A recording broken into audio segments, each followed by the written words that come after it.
అయిన యేసుక్రీస్తునామమున మరొకసారి మీ అందరికీ నా వందనాలు తెలియజేస్తున్నాను. దేవుని వాక్యం నుండి తిమోతికి రాసిన మొదటి పత్రిక మొదటి అధ్యాయం 15వ వచనం చదువుకుందాం. తిమోతికి రాసిన మొదటి పత్రిక మొదటి అధ్యాయం 15వ వచనం. పాపులను రక్షించుటకు క్రీస్తు యేసు లోకమునకు వచ్చెను అను వాక్యము నమ్మదగినదియు పూర్ణాంగీకారమునకు యోగ్యమైనదియు అయ్యున్నది. అట్టి వారిలో నేను ప్రధానుడను. చాలా విశేషమైనటువంటి వాక్యం ఇది. దీంట్లో ప్రాముఖ్యంగా 3 మూల పదాలు మనకు కనిపిస్తాయి. మొదటిది పాపులు, రెండవది రక్షించుటకు, మూడవది క్రీస్తు యేసు. ఈ 3 కూడా చాలా ప్రాముఖ్యమైన మూల పదాలు. పాపాన్ని గురించి దేవుని వాక్యంలో చాలా వివరంగా రాయబడింది. అలాగే యేసుక్రీస్తు గురించి కూడా దేవుని వాక్యంలో చాలా వివరంగా రాయబడింది. రక్షణ గురించి కూడా దేవుని వాక్యంలో చాలా వివరంగా రాయబడింది. ఈ 3 పదాలకి ఉన్నటువంటి సంబంధం ఏంటంటే, పాపులు యేసుక్రీస్తును అంగీకరిస్తే రక్షణ పొందుతారు. లేకపోతే పాపానికి విరుగుడు మన ప్రభు అయిన యేసుక్రీస్తు. అంటే పాపులు యేసుక్రీస్తు అనే ఔషధం ముందు గనక తీసుకుంటే వారు రక్షింపబడతారు. అది ఆ 3 పదాలకి ఉన్నటువంటి సంబంధం. ఈ ఉదయకాలం ఆ మధ్యలో ఉన్న మాట, ఆ రక్షణను గూర్చి కొన్ని సంగతులు మనం తెలుసుకోవటానికి ప్రయత్నం చేద్దాం. గ్రీకు భాషలో సోటర్ అంటే రక్షకుడు అని అర్థం. సొటీరియా అంటే రక్షణ అని అర్థం.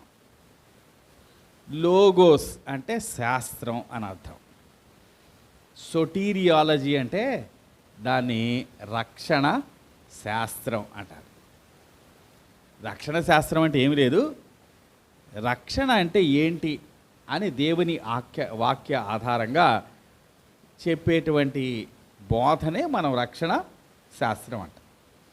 దాన్నే గ్రీకు భాషలో సొటీరియాలజీ అంటారు.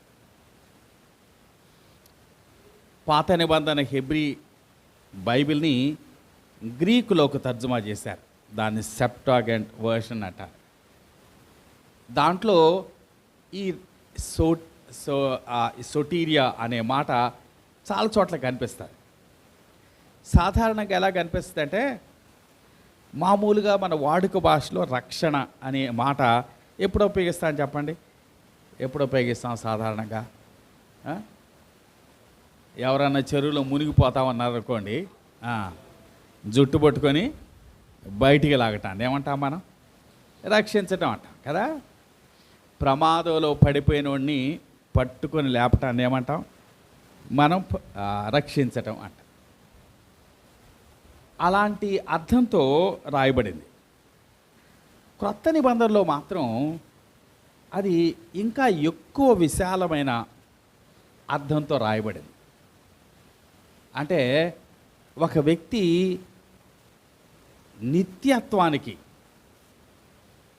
అవసరమైన రక్షణ మనకు క్రొత్త నిబంధనలో ఎక్కువగా రాయబడింది.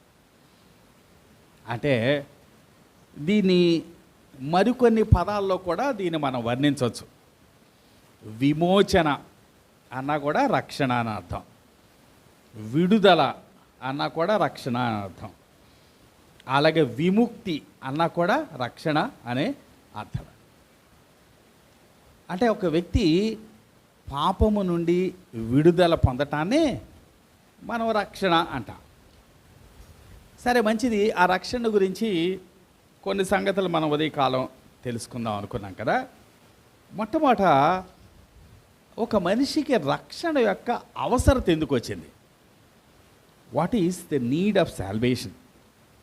ఎందుకు వచ్చింది చెప్పండి? మనిషికి రక్షణ అవసరత ఎందుకు వచ్చింది? మొట్టమొదటి మనడానికన్నా ముందేంటి? పాపం చేశాడు కదా మనిషి, పాపం చేశాడు. మొదటి యోహాను పత్రిక 3వ అధ్యాయం 4వ వచనం ఏం చెప్తుందంటే, ఆజ్ఞను అతిక్రమించడమే పాపం అని చెప్తారు. ఎవరు ఆజ్ఞను అతిక్రమించింది? ఎవరు? మన ఆది పితరుడైన ఆదాం.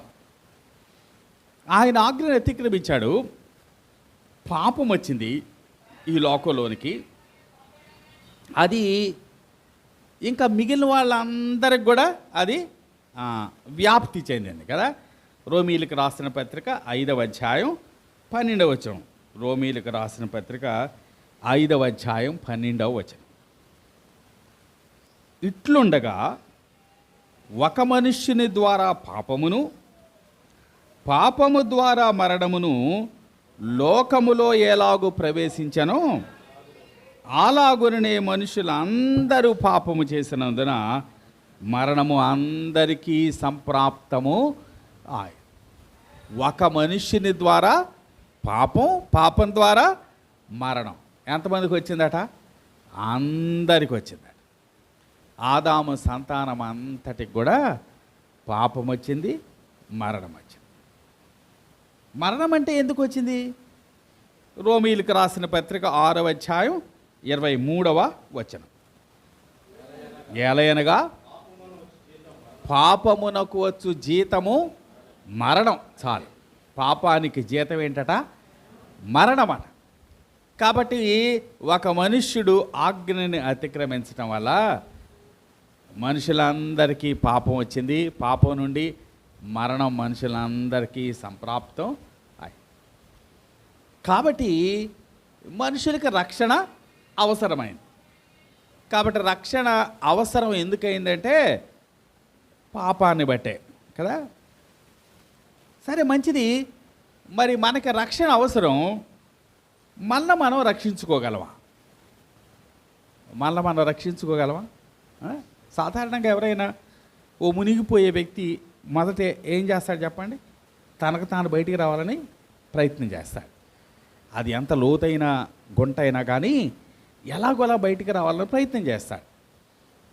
తనకి ఈత రాకపోయినా ఏదో ప్రయత్నం చేస్తాడు. అలాగూ మనం రక్షించుకోగలమా? రక్షించుకోగలమా? ఇర్మియా గ్రంథం 13వ అధ్యాయం 23వ వచనం చూద్దాం. చూడండి, ఇర్మియా గ్రంథం 13వ అధ్యాయం 23వ వచనం. కూషు దేశస్థుడు తన చర్మమును మార్చుకొనగలడా? చిరుతపొలి తన మచ్చలను మార్చుకొనగలదా?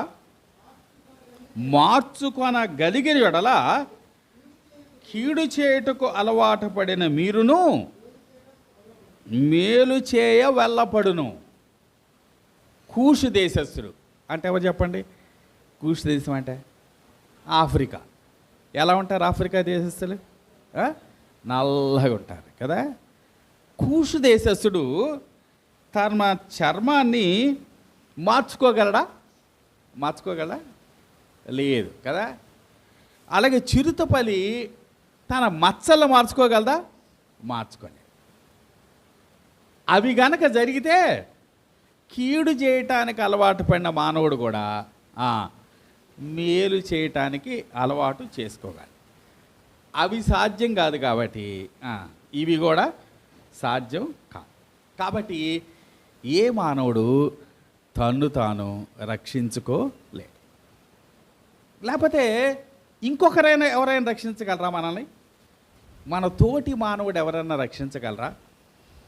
ఒకవేళ చెరులో మునిగిపోతామంటే బాగా ఈత వచ్చినోడు ఎవరైనా మనల్ని రక్షించవచ్చు. కానీ నరకానికి జోగుతున్న మనల్ని, నిత్య నాశనంలో పడబోయేటువంటి మనల్ని ఏ మానవుడైనా రక్షించగలడా? ఏ మానవుడు కూడా రక్షించలేడు. రోమీయులకు రాసిన పత్రిక 5వ అధ్యాయం 6 నుంచి మనం చదివితే, ఒక మంచి వానికి కొరకు సైతము ఒకడు చనిపోవుట అరుదు అని రాయబడింది కదా. ఓ మంచోడు కోసమైనా కానీ మరొకడు చనిపోవటం అరుదు. మరి అలాంటిది మనలాంటి వాళ్ళ కోసం ఎవరు చనిపోతారు చెప్పండి? లేకపోతే మనలాంటి వాళ్ళ కోసం అరే బాబు నీ బదులు నేను నరకానికి వెళ్తాను రా అని ఎవరన్నా అంటారా? ఎవరు అనరు, ఎవరు అనలేరు కూడా కదా. కాబట్టి మనం రక్షించుకోలేం, అలాగే ఏ మానవుడు కూడా మనలను రక్షించలేం. అలాగే సాధారణంగా ఈ లోకంలో ఉన్న మానవులంతా ఏం ఆలోచిస్తారంటే, మన మంచి పనులు మనం రక్షిస్తాయి అనుకుంటారు. సాధారణంగా బైబిల్ నమ్మేవాళ్ళు తప్ప మిగిలిన వారందరి ఆలోచన ఏంటంటే, ఒక వ్యక్తి ఎలా మోక్షానికి వెళ్తాడంటే తాను చేసిన మంచి పనులను బట్టే వెళ్తాడు అని అందరూ నమ్ముతారు కదా.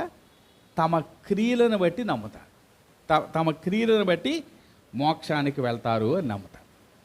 అంటే వాళ్ళ ఉద్దేశం ఏంటంటే, వాళ్ళు చనిపోయిన తర్వాత దేవుని దగ్గరికి వెళ్తే దేవుడు వాళ్ళ మంచి పనులు అన్నీ త్రాసులో ఒకవైపు, వాళ్ళ చెడ్డ పనులన్నీ త్రాసులో రెండో వైపు పెడితే, ఈ మంచి పనులున్న ఈ త్రాసు క్రిందకు గనక మొగ్గు చూపితే అప్పుడు నేను మంచోడి కింద లెక్కొస్తాను, అప్పుడు నన్ను తీసుకెళ్ళి ఎక్కడ పంపిస్తాడు దేవుడు? మోక్షానికి పంపిస్తాడు అని నమ్ముతాడు.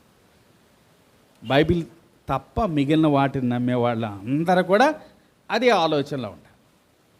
కానీ బైబిల్ నమ్మేవాళ్ళు అలా చెప్పరు కదా. మన క్రియల వలన మనం రక్షింపబడలేం. నిజానికి మన క్రియలు కనుక లెక్కేస్తే మీరు ఎంత మంచిగానే ఉండండి, మన చెడ్డ క్రియల కన్నా మంచి క్రియలు ఎక్కువగా ఎన్నడూ ఉండలేవు. Our bad deeds outnumber good deeds. మనం ఎన్ని మంచి పనులు చేసినా మనం చేసిన చెడ్డ ఆలోచనలు, చెడ్డ పనులే ఎక్కువగా ఉంటాయి. మనం అసూయ పడింది, మనం ద్వేషం చూయించింది, ఇతరుల మీద మనం కోపం చూయించింది, ఇవే ఎక్కువగా ఉంటాయి. కాబట్టి ఏ వ్యక్తి కూడా తన పనుల వలన, తను చేసిన నీతి క్రియల వలన ఎవ్వరు కూడా రక్షింపబడరు. యెషయా గ్రంథం 64వ అధ్యాయం 6వ వచనం ఏం చెబుతుందంటే, మీ నీతి క్రియలు ఎలాంటివట? మురికి గొడ్డల వంటివి అని చెప్తారు. మనుషుల నీతి క్రియలట ఎలాంటి అట? మురికి గొడ్డలు లాంటివి అట. కాబట్టి మన నీతి క్రియలు మనలను రక్షించలేవు. అలాగే ఎఫెసీయులకు రాసిన పత్రిక 2వ అధ్యాయం 9వ వచనం కూడా ఏం చెప్తుంది? 2వ అధ్యాయం 9వ వచనం, అది క్రియల వలన కలిగినది కాదు గనక ఎవడునూ అతిశయపడ వీరు లేదు. రక్షణ అనేది దేని వల్ల కలగదట? క్రియల వలన కలిగేది కాదు. కాబట్టి మన క్రియలు కూడా మనలను రక్షించాలి. గలతీయులకు రాసిన పత్రిక 2వ అధ్యాయం 15వ వచనం చూడండి. గలతీయులకు రాసిన పత్రిక 2వ అధ్యాయం 15వ వచనం, మనము జన్మం వలన యూదులమే కానీ అన్యజనుల్లో చేరిన పాపులము కాము, విశ్వాసం వలనే కానీ ధర్మశాస్త్ర సంబంధమైన క్రియల మూలమున నీతిమంతుడుగా తీర్చబడడు. చాలు. ధర్మశాస్త్రం కూడా మనలను నీతిమంతులుగా చేయలేదు. అంటే ధర్మశాస్త్రం కూడా మనలను రక్షింపలేదు. అలాగే కొంతమంది యూదులు వచ్చి ఏమన్నారంటే, ఒకసారి అపోస్తల కార్యాలు 15వ అధ్యాయం 1వ వచనం చూడండి. అపోస్తల కార్యాలు 15వ అధ్యాయం 1వ వచనం, కొందరు యోదయ నుండి వచ్చి, మీరు మోషే నియమించిన ఆచారము చొప్పున సున్నతి పొందితేనే గాని రక్షణ పొందలేరనే సహోదరులకు బోధించేది. ఇక్కడ కొంతమంది ఏం చెప్పారంటే, మీరు రక్షణ పొందాలంటే ఏం పొందాలన్నారు? సున్నతి పొందాలి అన్నారు. సున్నతి పొందితే రక్షణ దొరుకుదా? అపోస్తలుడైన పౌలు దాన్ని స్పష్టం చేశాడు కదా. అదే అధ్యాయం 11వ వచనం చూడండి. అదే అధ్యాయం 11వ వచనం. ప్రభు అయిన యేసు కృపచేత మనము రక్షణ పొందుదమని నమ్ముచున్నాము కదా, అలాగే వారు రక్షణ పొందుదురు అని.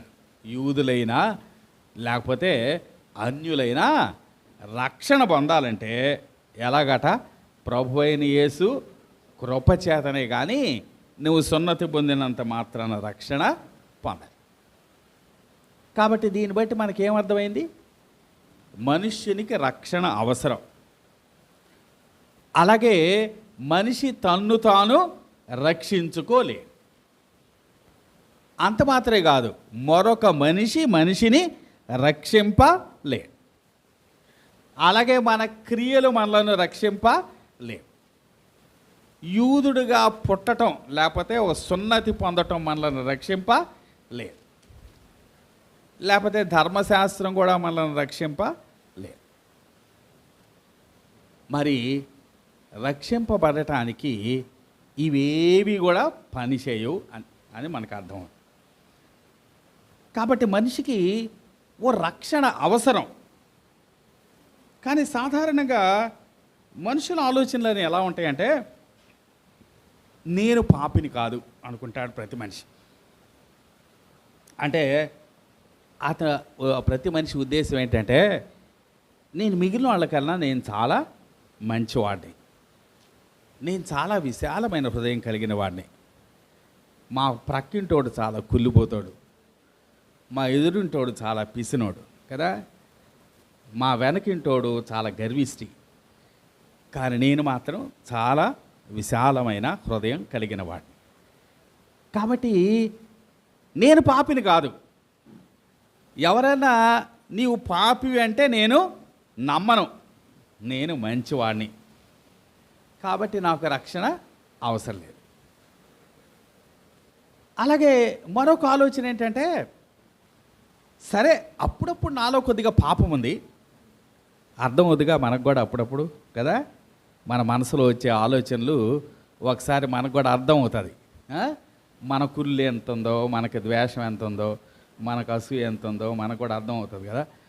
అప్పుడు ఏమంటారంటే, నాలో పాపం అన్నమాట వాస్తవమే, కానీ నా మంచి పనులు వాటికన్నా చాలా ఎక్కువ ఉన్నాయి, కాబట్టి నా మంచి పనులు నన్ను రక్షిస్తాయి అనుకుంటా. అలాగే మరికొందరు ఆలోచన ఏంటంటే, అసలు నరకం అనేది నిజం కాదు, హెల్ ఈజ్ నాట్ రియల్. వీళ్ళు ఏదో చెప్తారు నరకం అని, ఎవరు చూసి వచ్చారు నరకాన్ని, కాబట్టి నరకం అనేది నిజం కాదు అని కొందరు అనుకుంటారు. మరికొందరు అనుకుంటారు, అసలు ప్రేమించిన దేవుడు మనుషుల్ని నరకానికి ఎందుకు పంపిస్తాడు? ఆయనే కదా మనల్ని సృష్టించింది.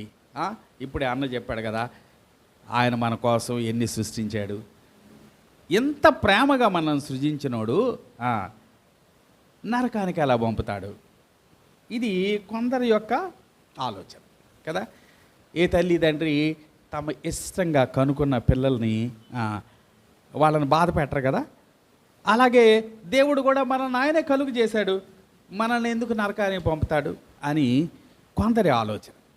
కానీ ఈ ఆలోచనలు దేనికి కూడా దేవుని వాక్యలో ఆధారమే లేదు. ఈ ఆలోచనలన్నీ కూడా అవి వాస్తవమైనవి కావు. మనిషికి రక్షణ ముమ్మాటికి అవసరం. Man has the need of salvation. మనిషికి రక్షణ తప్పకుండా అవసరం.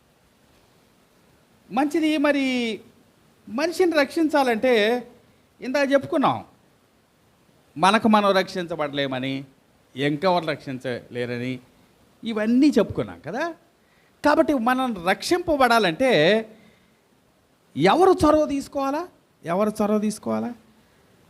దేవుడే తీసుకోవాలా కదా. కాబట్టి రక్షణ అనేది గాడ్స్ ఇనిషియేటివ్.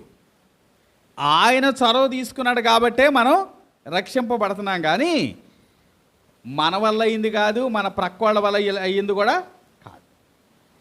దేవుడు తానే చొరవ తీసుకున్నాడు. ఆయన జగత్తు పునాది వేయబడక మునిపే ఆయన మన కొరకు మన ప్రభు అయిన యేసుక్రీస్తును రక్షకుడుగా ఆయన నియమించాడు కదా. చదువుదాము 1 పేతురు పత్రిక 1వ అధ్యాయం 20వ వచనం చూద్దాం. చూడండి 1 పేతురు పత్రిక 1వ అధ్యాయం 20వ వచనం. ఆయన జగత్తు పునాది వేయబడక మునిపే నియమింపబడిన కానీ చాలు. ఎప్పుడు నియమించబడ్డా అంటే ఆయన జగత్తు పునాది వేయబడం. ఎవరు నియమించబడింది? పై వచనం చూస్తే మీకు అర్థం అవుతుంది. యేసుక్రీస్తు. ఆయన యేసుక్రీస్తు అను రక్షకుడు మన కొరకు ఎప్పుడు నియమించబడ్డాట? జగత్తు పునాది వేయబడక మునిపే ఆయన నియమించబడ్డాడు. అలాగే యేసు ప్రభుని మన కొరకు రక్షకుడుగా పంపిస్తాను అని దేవుడు వాగ్దానం చేశాడు. ఎప్పుడు చేశాడు చెప్పండి? మొట్టమొదట చేసిన వాగ్దానం ఎప్పుడు చెప్పండి? మీ కొరకు నేను ఆయన్ని పంపిస్తాను అని మొట్టమొదట చేసిన వాగ్దానం ఎప్పుడు చేశాడు? మనిషి ఎప్పుడు పాపం చేశాడో అప్పుడే కదా. మనిషి ఎప్పుడు పాపం చేశాడో ఇదిగో పాపానికి ఇదిగో దేవుడు చేసిన ఏర్పాటు గురించి చెప్పాడు. మనిషి ఏ అధ్యాయంలో పాపం చేశాడు? ఆదికాండం ఎన్నో అధ్యాయం? 3వ అధ్యాయం. ఆదికాండం 3వ అధ్యాయం 15వ వచనంలో అన్నాడు, నీ సంతానానికిను స్త్రీ సంతానానికి వైరం కలుగు చేస్తాను, అది నిన్ను తల మీద కొడుతుంది, నీవు దాన్ని మడిం మీద కొడతావు అని ఆదికాండం 3వ అధ్యాయంలో మొట్టమొదట ఆయన వాగ్దానం చేశాడు. ఆ తర్వాత దేవుడు ఆ రక్షకుడిని పంపించడం కొరకు వరుసగా ముందు నోవాహుని ఏర్పరచుకున్నాడు. మిగిలిన వాళ్ళందరినీ తుడిచేశాడు, కానీ ఒక్క ఆయన్ని మిగిల్చాడు కదా. ఆ తర్వాత నోవాహు తరం వారు కూడా పాపం చేస్తే అబ్రహామునైనా ఏర్పరచుకున్నాడు. ఆ తర్వాత ఇశ్రాయేలీలనైనా ఏర్పరచుకున్నాడు. ఆ ఇశ్రాయేలీల్లో నుండి కాలము పరిపూర్ణమైనప్పుడు యేసు ప్రభువుని ఈ లోకానికి పంపాడు. 1 యోహాను 4:9-10 ఆ మాటలు కనిపిస్తాయి, చదవవసరం లేదండి. అలాగే గలతీ 4:4 కూడా చెప్తుంది కదా, కాలం పరిపూర్ణమైనప్పుడు ఆయన స్త్రీ యందు పుట్టాడు అని చెప్తారు. అలాగే రోమా 5:8 చెప్తుంది, ఆయన మనందరి పాపాల కొరకు ఏమైపోయాడు? ఆయన మరణించాడు అని కూడా చెప్తారు. కాబట్టి ఇప్పుడు మన రక్షణకు ఆధారం ఏంటంటే మన ప్రభు అయిన యేసుక్రీస్తు యొక్క మరణమే కదా. మన రక్షణకి మూలం ఏంటట? మన ప్రభు అయిన యేసుక్రీస్తు యొక్క మరణం. ఎందుకు యేసు ప్రభు వచ్చి మరణించాల్సి వచ్చింది? దేవుడు ఆయన సర్వశక్తిమంతుడు కదా. ఆయన అక్కడే ఉండి ఇదిగో మనవాళ్ళు చేసిన పాపాలన్నింటినీ నేను క్షమించేస్తున్నాను, నేను ప్రేమ కలిగిన దేవుణ్ణి కాబట్టి అందరి పాపాలు క్షమించేస్తున్నాను అనకూడదా? దానికోసం యేసుక్రీస్తుని లోకానికి పంపి 33.5 సంవత్సరాలు ఆయన ఇక్కడ జీవించి ఆయన మన కోసం కల్వరిలో ప్రాణం పెట్టి ఇదంతా చేయాలా? దేవుడు అక్కడే ఉండి ఇదిగో వెలుగు కలుగును గాక అంటే ఏమొచ్చింది? వెలుగు వచ్చింది కదా. అలాగే పాపాలన్నీ తుడిచివేయబడును గాక అంటే ఏమైపోతాయి? అన్ని పాపాలు వైప్ అవుట్ అయిపోతాయి కదా. మరి అలా చేయకూడదు ఆయన. ఎందుకు? దేవుడైన వాడు మానవుడిగా ఈ లోకానికి రావటం, ఆయన ఈ లోకంలో మానవుడిగా పుట్టడం, ఆ తర్వాత కల్వరి శిలువలో చనిపోవటం, ఇదంతా ఎందుకు? దేవుడుగా ఉండాలంటే ఆయన కొన్ని గుణలక్షణాలు ఉండాలి కదా. దేవుడు న్యాయవంతుడై ఉండాలా, దేవుడు పరిశుద్ధుడై ఉండాలి. ఆయన అలాగూ పాపాలన్నీ తీసేశాను అన్నాం అనుకోండి, ఏమవుతాడు ఆయన చెప్పండి? పాపం చేసిన వాళ్ళందరినీ తీసేస్తే ఏమవుతాడు ఆయన? అన్యాయస్తుడు అవుతాడు కదా. న్యాయవంతుడైన దేవుడు పాపం చేసిన వాడిని ఉపేక్షించడానికి లేదు కదా. ఓ పోక్సో కేసు ఉన్న వ్యక్తిని జడ్జి గారు వీడు తప్పే లేదులే అని వదిలేశాడు అనుకోండి, ఏమంటాను చెప్పండి మనం? ఆ? జడ్జి గారికి ఏదో ముట్టింది అనుకుంటాం కదా, అంటే జడ్జి గారు అన్యాయస్తుడు అనుకుంటాం. దేవుడు కూడా అలా మనుషుల పాపాలన్నిటినీ ఒక్క మాటతో కనుక క్షమించేశాడంటే ఆ దేవుడు న్యాయవంతుడు కానేరడు కదా. కాబట్టి న్యాయవంతుడైన దేవుడు తప్పకుండా పాపం చేసిన వానికి ఏం విధించాలా? శిక్ష విధించాల్సిందే. కాకపోతే దేవుడు న్యాయవంతుడు మాత్రమే కాదు, దేవుడు ప్రేమ స్వరూపి కూడా. కాబట్టే పాపం చేసిన దానికి మనల్ని శిక్షించకుండా మన బదులు ఎవరిని శిక్షించాడు? ఆయన కుమారుడైన యేసుక్రీస్తును శిక్షించాడు. మెట్టుకు పాపానికి శిక్ష మాత్రం పడింది, కాకపోతే పడాల్సిన వాళ్ళు పడలేదు, మరొక ఆయనకి పడింది. ఆయన మన బదులుగా మన పాపానికి శిక్ష అనుభవించాడు కాబట్టి ఇప్పుడు మనకు రక్షణ అనుగ్రహించబడింది. కాబట్టి మన రక్షణకి ఆధారం ఏంటంటే మన ప్రభు అయిన యేసుక్రీస్తు యొక్క సిలువే ఆధారం. యేసుప్రభు యొక్క మరణాన్ని బట్టి, యేసుప్రభు యొక్క సిలువను బట్టి మనుషులు రక్షింపబడుతున్నారు. అంటే ఆయన మన రక్షణ కొరకు ఆయన కల్వరి శిలువలో మరణించాడు. ఆయన మరణం ఏం చేసింది? మనం రక్షించింది. దాన్ని ఇంకా ఆ రక్షణలో ఇంక ఏమేమి ఉన్నాయి అనేవి కూడా మనం అర్థం చేసుకోవచ్చు. కొన్ని పదాలు అంటే రక్షణలో మనం పొందిన వాటన్నిటినీ, అంటే దేవుడు జరిగించినవి, మనం చేసినవి కాదు. మన పాత్ర గురించి తర్వాత ఆలోచిద్దాం. ఇప్పుడు ఎవరి చొరవ మాట్లాడుతున్నాం మనం? దేవుని యొక్క చొరవ, గాడ్స్ ఇనిషియేటివ్. దేవుని యొక్క చొరవ, దేవుడు చొరవ తీసుకుని మన రక్షణలో ఆయన చేసిన కార్యాలు మనం ఒక్కొక్కటిగా తెలుసుకోవడానికి ప్రయత్నం చేయాలి. మొదటిది ఒక పదం మనం అందరం గుర్తుపెట్టుకోవాలి. ఆయన మన పాపాలకి ప్రాయశ్చిత్తం చేశాడు. లేవియకాండం 16వ అధ్యాయం 17వ వచనంలో ఆ మాట ఉంటుంది.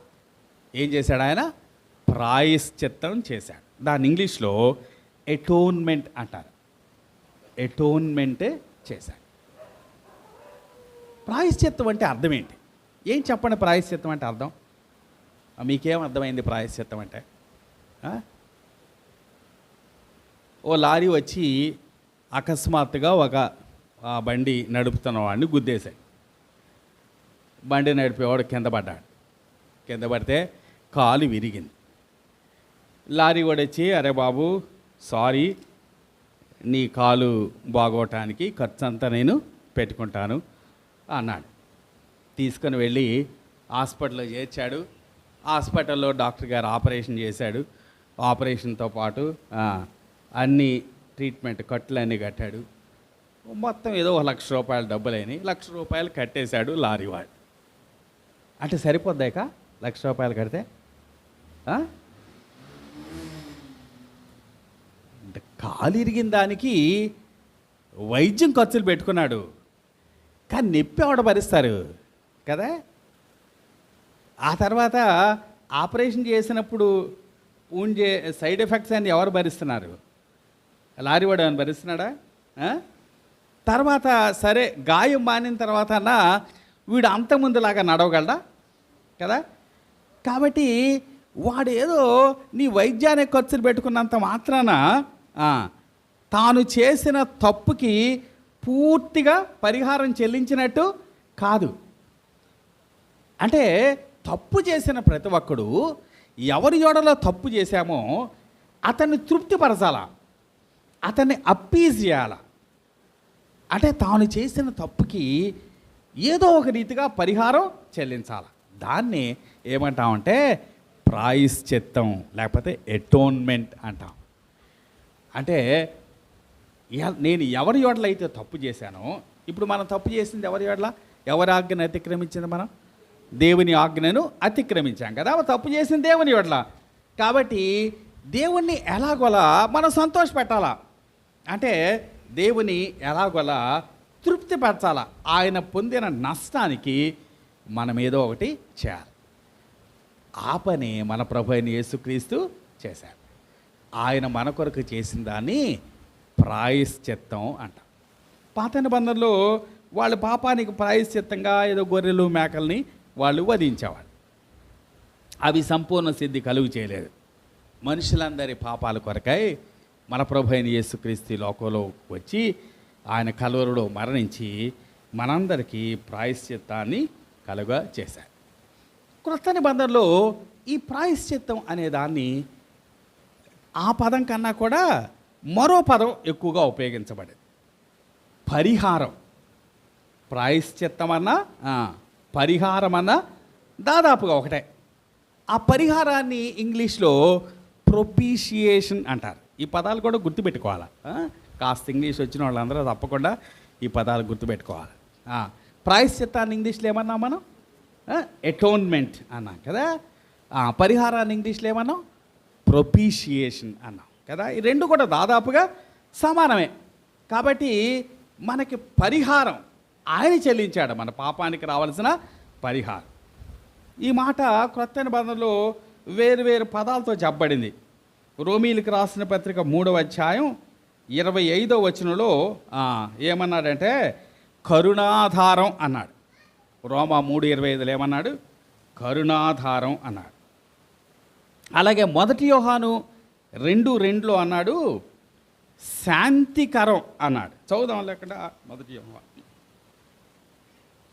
యోహాను 2:2 ఆయనే మన పాపములకు శాంతికరమై ఉన్నాడు. అంటే అర్థం ఏంటి శాంతికరం అంటే?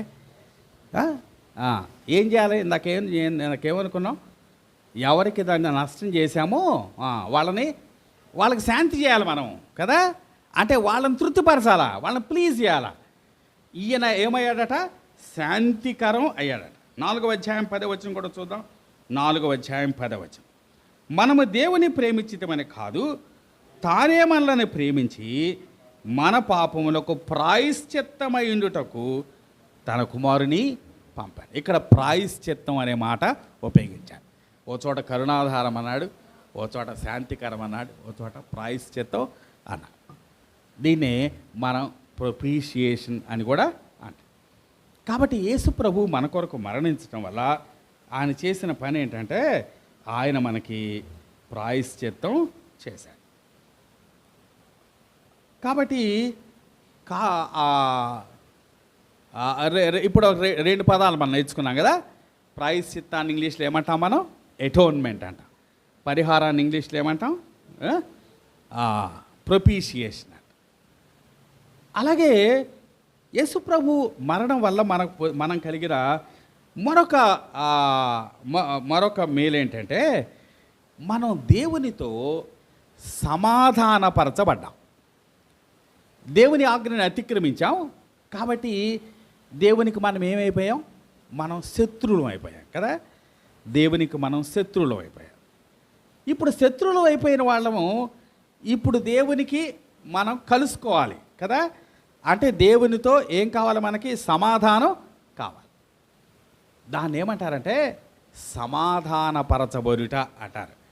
దాన్ని ఇంగ్లీష్లో ఏమంటారంటే రికన్సిలేషన్ అంటారు. రోమీలకు రాసిన పత్రిక 5వ అధ్యాయం చూద్దాం. చూడండి, రోమీలకు రాసిన పత్రిక 5వ అధ్యాయం 10వ వచనం నేను చదువుతున్నాను, గమనించండి. రోమా 5:10 ఏలయనగా శత్రువులమై ఉండగా ఆయన కుమారుని మరణము ద్వారా మనము దేవునితో సమాధానపరచబడిన ఎడల సమాధానపరచబడిన వారమై ఆయన జీవించుట చేత మరి నిశ్చయముగా రక్షింపబడుదుము. ఏం చేయబడ్డామంట? మనం సమాధానపరచబడ్డాం. ఎవరు సమాధానపరిచింది? ఎవరు సమాధానపరచబడింది? మనం దేవునితో సమాధానపరచబడ్డామా, లేకపోతే దేవుడు మనతో సమాధానపరచబడ్డా? మనం దేవునితో. సాధారణంగా 2 వ్యక్తుల మధ్య గొడవ వచ్చింది అనుకో, ఎవరన్నా 3వ వ్యక్తి వెళ్ళి ఏం చేస్తాడు? వారిద్దరి చేతులు కలిపి సమాధానపరుస్తాడు. 2 మధ్య గొడవ వచ్చిందంటే ఇద్దరిలో ఎంతో కొంత తప్పు ఉంటుంది. ఒకళ్ళు కొద్దిగా ఎక్కువ ఉండొచ్చు, ఇంకోళ్ళు తక్కువ ఉండొచ్చు. కానీ ఇక్కడ గొడవ ఎవరితో? దేవునికి మానవునికి మధ్య గొడవ. దేవునిలో తప్పేమన్నుందా? ఏమీ లేదు. దేవునిలో తప్పే లేదు. ఆయన పరిపూర్ణుడు. తప్పంతా ఒకడిలోనే ఉంది. కాబట్టి ఇప్పుడు సమాధానపరచాలంటే ఇంకొక మనిషి వచ్చి చేయలేడు ఈ పని. ఎందుకంటే ఈ రెండు పార్టీలో ఒక ఆయన ఎవరు? దేవుడు, ఆయన పరిపూర్ణుడు. కాబట్టి ఇప్పుడు సమాధానపరచడం అనేది ఒక మనిషి వల్ల కాదు, అది కూడా దేవుడే చేయాలి. దేవుని యొక్క చొరవను బట్టే ఆయన కుమారుడు మనకు మధ్యవర్తిగా వచ్చి మనల్ని ఏం చేశాడు? దేవునితో సమాధాన పరిచాడు. ఆ మాటలు మీరు 2 కొరింథీ 5:18, అలాగే కొలస్సీయులకు రాసిన పత్రిక 1వ అధ్యాయం 21, 22 వచనాలు కూడా చదివితే మీకు ఇంకా బాగా అర్థమవుతుంది. కాబట్టి మనం దేవునితో ఏం చేయబడ్డాం? సమాధాన పరచబడ్డాం. ఏమంటాం దాన్ని? రికన్సిలేషన్ అంటాం కదా. ఇవన్నీ కూడా మన రక్షణలో భాగమే కదా. మనం దేవునితో రికన్సైల్ చేయబడ్డాం. సరే, మంచిది. ఇప్పుడు మన చేయి తీసుకెళ్ళి ఎవరితో కలిపారు? దేవునితో కలిపారు. కానీ నిజానికి అంతకుముందు మన చేతులు ఇంకొకళ్ళు పట్టుకొని ఉండారు కదా. ఎవరు? పాపం మనలను పట్టుకుని ఉంది, పాపం మనలను బంధించుంది కదా. పాపం ఎలా పట్టుకుంటుందో తెలుసా? మనల్ని పట్టుకుంటే ఆషామాషికి పట్టుకోదు. పట్టుకుందంటే గట్టి ఉడుము పట్టుతోనే పట్టుకుంటుంది. పాపం మనల్ని పట్టుకునింది. కానీ ఇప్పుడు మనల్ని తీసుకెళ్ళి ఎవరితో సమాధానపరచాలా? దేవునితో సమాధానపరచాలా. అంటే మన చెయ్యి తీసుకెళ్ళి దేవుని గలపాలంటే ముందు మన చెయ్యిని ఇక్కడ విడిపించాలి కదా. ఈ పాపం నుంచి బయటికి లాగాలి కదా. దాన్ని ఏమంటారంటే విమోచన అంటారు. పాపము నుండి మనం ఏం చేయబడాలా? విడిపించబడాలా, విమోచించబడాలా. దాన్ని విమోచన, ఇంగ్లీష్లో రెడెంప్షన్ అంట. రికన్సిలేషన్ ఏమో దేవునితో చేసేది, రెడెంప్షన్ ఏమో పాపము నుండి మనలను విడిపించాడు. అదేమో టువర్డ్స్ గాడ్, ఇదేమో టువర్డ్స్ సిన్ కదా. మనల్ని పాపము నుండి ఆయన విడిపించాలి. ఈ రెడెంప్షన్ అనే మాటకి కొన్ని అర్థాలు ఉన్నాయి. ప్రాముఖ్యంగా 2 అర్థాలు ఉన్నాయి. ఒకటి ఏంటంటే కొనటం అనే అర్థం ఉంది. ఇంకోటి ఏంటంటే విడుదల చేయటం అనే అర్థం కూడా ఉంది. గ్రీకు భాషలో రెడెంప్షన్కి కొన్ని పదాలు ఉపయోగించబడ్డాయి. వాటి అర్థం, ఒక అర్థమేమో కొనటం, ఇంకొక అర్థమేమో విడిపించ. మరి మనల్ని విడిపించాలంటే ఎవడన్నా మనల్ని పట్టుకుని ఉన్నాడు అనుకోండి గట్టిగా, మనల్ని విడిపించాలంటే వాడికి ఏం చేయాలి? మనం ఎంతో కొంత చెల్లించాలి, లేకపోతే ఎందుకు వెళ్తాడాడు కదా. ఎంతో కొంత చెల్లించాలి. కాబట్టి మనల్ని కొనాలా. దేవుడు మనలను కొన్నాడు. ఎలా కొన్నాడట? మార్కు సువార్త 10వ అధ్యాయం 45వ వచనం. సరే, అన్నీ చదివే సమయం లేదు కానీ మనకి దాంట్లో ఏముంటుంది చెప్పండి? విమోచన క్రయధనంగా ఆయన ప్రాణాన్ని ఇచ్చాడట. క్రయధనం అంటే అర్థం ఏంటి? క్రయధనం అంటే కొనటానికి ఇచ్చే డబ్బులు కదా. విమోచన క్రయధనంగా. అలాగే 1 పేతురు 1వ అధ్యాయం 18వ వచనం ఏం చెప్తారు చెప్పండి? మీరు వెండి బంగారముల వంటి క్షయ వస్తువుల చేత మీరు విమోచించబడలేదు, కానీ అమూల్యమును నిష్కళంకమును నిర్దోషమునైన క్రీస్తు రక్తము చేత మీరు విమోచించబడ్డారు అంటాడు. అంటే మిమ్మల్ని విడిపించడానికి నేను క్రయధనం వెండి బంగారం లేదు, ఏమిచ్చాడట? క్రీస్తు రక్తం ఇచ్చాడట కదా. కాబట్టి విమోచించటానికి కొంత చెల్లించాల్సి వచ్చింది. ఆయన ఏం చెల్లించాడు? దానికి ఆయన రక్తాన్ని చెల్లించాడు. అలాగే మనలను ఆయన విడిపించాడు. కాబట్టి మన రక్షణలో మనకు కలిగిన మరొక మేలు ఏంటంటే మనం పాపము నుండి ఏం చేయబడ్డాం? విమోచించబడ్డాం. ఆయన మనలను కొన్నాడు, మనలను విడిపించాడు. దీన్ని ఏమంటాం? రెడెంప్షన్ అంటాం కదా. సరే, మంచిది. విమోచన అనే దాంట్లో ఓ అర్థాన్ని కూడా చూద్దాం. మనం విమోచనకి అర్థం ఏంటో ఒకసారి చూడటానికి ప్రయత్నం చేద్దాం. చూడండి.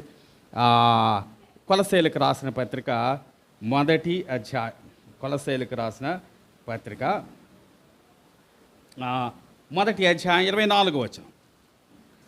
కొలస్సీయులకు రాసిన పత్రిక 1వ అధ్యాయం 24వ వచనం. ఇప్పుడు మీ కొరకు నేను అనుభవించుచున్న శ్రమలయందు సంతోషించుచు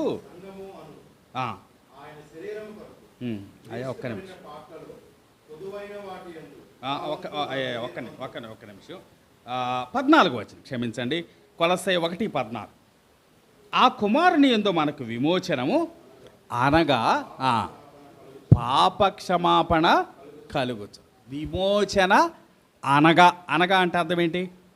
ఈజ్ ఈక్వల్ టు కదా.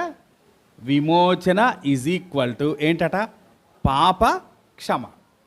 మీరు ఎఫ్ఎస్సి 1:7 చూస్తే అక్కడ ఏముంటుందంటే విమోచన అనగా అపరాధముల క్షమాపణ అని ఉంటుంది. విమోచన అంటే అర్థం ఏంటి? అపరాధముల క్షమ. కాబట్టి మనం విమోచించబడటం ద్వారా మనకు కలిగిన ఇంకో పని ఏంటన్నమాట? మన పాపములు క్షమించబడ్డాయి కదా. మన పాపాలు క్షమించబడ్డాయి. దాన్ని ఇంగ్లీష్లో ఫర్గివ్నెస్ ఆఫ్ సిన్స్ అంటారు కదా. కాబట్టి రెడెంప్షన్ తర్వాత మాట ఏంటి? Forgiveness of since. మన పాపాలు క్షమించబడ్డాయి. ఎవరు క్షమించగలరు పాపాలు? లోకాసువార్త 7వ అధ్యాయం 49వ వచనం చెప్తుంది, దేవుడు మాత్రమే పాపాలు క్షమించగలడు అంటారు. మత్తయి సువార్త 9వ అధ్యాయం 6వ వచనంలో ఏం చెప్తున్నారు అంటే, భూమి మీద పాపాలు క్షమించుటకు మనుష్య కుమారునికి అధికారం కలదు అని చెప్తాను. 1 యోహాను 1:9 ఏం చెప్తుందంటే, మన పాపములను మనం ఒప్పుకొని ఎడల ఆయన నమ్మదగిన వాడు, నీతిమంతుడు కాబట్టి ఆయన రక్తములో మన పాపాలు ఆయన కడిగే మనల్ని పవిత్రులుగా చేస్తాడు అని చెప్తాడు. కాబట్టి మన పాపాలు క్షమించబడాలంటే ఏం కావాలట? మనం ఏం చేయాలట? పాపాలు ఒప్పుకోవాలట. మన పాపాలు ఒప్పుకోవాలి. అంటే అది మన పాత్ర. ఇప్పుడు వరకు మనం ఏం చూస్తున్నాం? దేవుడు చేసిన పనులు చూస్తున్నాం. మనం చేయాల్సిన చివరిలో చూస్తాం. మనం దాని గురించి మనం చివర ఆలోచిస్తాం. కాబట్టి ఇక్కడ అవసరం వచ్చింది కాబట్టి చెప్తున్నాం. మనం ఒప్పుకుంటే ఆయన ఏం చేస్తాడు? మన పాపాలు క్షమిస్తాడు. కాబట్టి మనం పొందిన మరొక గొప్ప మేలు ఏంటంటే మన పాపాలు క్షమించబడ్డ. మంచిది. ఇప్పటి వరకు ఏమేమి చూసాం? మనం రక్షణ అంటే ఏంటో చూసాం. రక్షణ అవసరత ఏంటో కూడా చూసాం కదా. మనల్ని రక్షించడానికి ఎవరు చొరవ తీసుకున్నారు అనుకున్నాం? దేవుడే చొరవ తీసుకున్నాడు. ఆయన కుమారుని పంపించాడు. ఆయన కుమారుడు మన కొరకు ప్రాణం పెట్టాడు. మన రక్షణకు మూలం మన ప్రభు అయిన యేసుక్రీస్తు మరణం అని చెప్పుకున్నాం. ఆయన మరణించటం ద్వారా మనల్ని రక్షించాడు. మనల్ని రక్షించటంలో మనకి ఏమేమి చేశాడో వరుసగా మనం చూస్తూ ఉన్నాం. మొదటి పదం మనం నేర్చుకున్నది, ఆయన మనకి ఏం చేశాడు? ప్రాయశ్చిత్తం చేశాడు. ఇంగ్లీష్లో దాన్ని ఎటోన్మెంట్. అలాగే పరిహారం చేశాడు. దాన్ని ఇంగ్లీష్లో ప్రొపీషియేషన్ అన్నాం. అలాగే ఆయన మనల్ని దేవునితో సమాధానపరిచాడు. దాన్ని మనం రికన్సిలేషన్ అన్నాం. అలాగే పాపము నుండి మనలను విమోచించాడు. దాన్ని రెడెంప్షన్ అన్నాం. అలాగే మన పాపాలని ఆయన ఏం చేశాడు? క్షమించాడు. దాన్ని ఫర్గివ్నెస్ ఆఫ్ సిన్స్ అన్నాం. ఇంకా అదనంగా మరికొన్ని మాటలు కూడా మనం నేర్చుకోవాలి. నీతిమంతులుగా తీర్చబడటం, జస్టిఫికేషన్ అంటే ఏంటో తెలుసుకోవాలి. పరిశుద్ధపరచబడటం అంటే శాంక్టిఫికేషన్ అంటే ఏంటో తెలుసుకోవాలి. అలాగే మహిమపరచబడటం, గ్లోరిఫికేషన్ అంటే ఏంటో తెలుసుకోవాలి.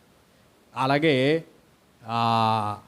పునర్జన్మ, రీజనరేషన్ అంటే ఏంటో తెలుసుకోవాలి. ఆ తర్వాత అడాప్షన్, దత్తపుత్రత్వం అంటే ఏంటో తెలుసుకోవాలి. ఇవన్నీ కూడా ఎవరు చేసిన పనులు? దేవుడు చేసిన పని. మన పాత్ర ఏంటో కూడా మనం తెలుసుకోవాలి కదా. ఏం చెప్పండి మన పాత్ర? మనం చేయాల్సిన పని ఏంటి? నమ్ముకోవాలి, అంతే. విశ్వసించాలి కదా. విశ్వసించాలి. ఇంకేంటి? మనం పశ్చాత్తాపడాలి, మారు మనస్సు పొందాలి. అవి మనం చేయాల్సిన పని. సరే, వాటన్నిటి గురించి ప్రభు చిత్తమైతే ఈసారి వారం మనం ధ్యానం చేయడానికి ప్రయత్నం చేద్దాం. మంచిది. మాటలు దేవుడు మన కొరకు దీవించును గాక.